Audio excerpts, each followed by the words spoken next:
All right, so Rob, within the first few weeks, how much MRR have we indirectly or directly attributed to your TikTok organic offer? Good question. Good question. So thinking about it now, really overall, over a month in, I'd say definitely it has crossed the 5-figure range. And so, how many hours per week do you spend on your Twitter in terms of working with us? So, how many hours per week do you spend working on your Twitter with us? How many hours a week do I spend working on my Twitter with you? I'd say realistically, I spend at most an hour every week working on my Twitter. And that's not an hour a day, that's an hour a week. And that hour consists of just looking over the content you wrote for me, making sure everything's good, as well as just, sending you some new content ideas via Telegram, simple questions here and there over Telegram, basic stuff. But realistically, like everything included from the 30 seconds it takes me to text you one day to the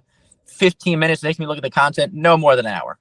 All right, fire. How has your, business changed with us in terms of the, social media point of view, in terms of Twitter? Like what was like before and after working with us? So before working with you, I always knew Twitter was a good asset. My business friends would always say, hey, get on Twitter, get on Twitter. And I'll admit it took me a while to get onto it because I just didn't really see the value. And I was getting some growth on my own. And I really wasn't seeing much come out of it because I didn't really know what I was doing. But then you coming on, helping me out, not only made my life easier, but it also made it better because, well, it was easier because you were doing the heavy lifting for me and doing it well. So I appreciate that. So that freed up some of my time.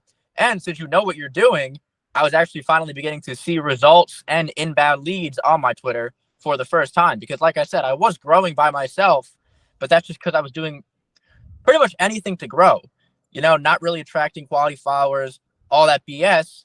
And then now, like I said, with you on, I'm getting quality followers and quality inbound leads and doing exponentially less work myself. So it seems like a double-edged sword, but the good kind. It's All a right, win-win. Fireman. All right, yeah, fantastic. Why do you think it's important for a business to be on Twitter at all? So why do I think it's important for a business to be on Twitter? Now, I am a bit limited in how I can answer this because, I'm more of a freelancer, not necessarily a business owner yet. But either way, it's important to be on Twitter because there's a special little pocket of Twitter that is commonly referred to as money Twitter. And it's essentially networking done for you. Rather than going out to all these network events, meeting all these people, you can simply create a Twitter account, start talking about money on Twitter, and you're automatically in the money Twitter space. So then you're automatically going to get shown to and meet other people who have interest in money. So then who's it 10 times easier to sell to? Someone who's interested in money, who is going to be looking for your services, assuming they're in that niche like mine are. Because remember, I'm only answering from personal experience. But assuming your services are in the money niche, it'll be exponentially easier to find customers, find high-paying customers, find good friends for networking, connections, everything. There's just that pocket of Twitter that you really have to tap into if you're serious about business, and you've helped me do that a lot. Fantastic. What's your experience with our service in terms of turnaround times, response times, and all that? My experience with your service, turnaround times, everything like you said, I've been quite happy. You're pretty much always on Telegram. Like, I don't think it's ever been more than 30 where I've gotten. That's not a bad thing either. I don't think it's ever been more than 30 minutes where I've had to wait to get a response from you. And it's rarely 30 minutes, honestly. Like, you're usually pretty quick with it. So I really do appreciate the responsiveness, first off. And then also, everything else is pretty streamlined. It's like, I know when to expect the content to look it over. I ask you to make some changes. You get them done. It's pretty straightforward, very quick, easy communication. The content is sent to me pretty much the same time every week. I look it over when I can. Any changes that need to be made are pretty much made right when you see the message. So really, no complaints, very quick. Overall, very happy with it.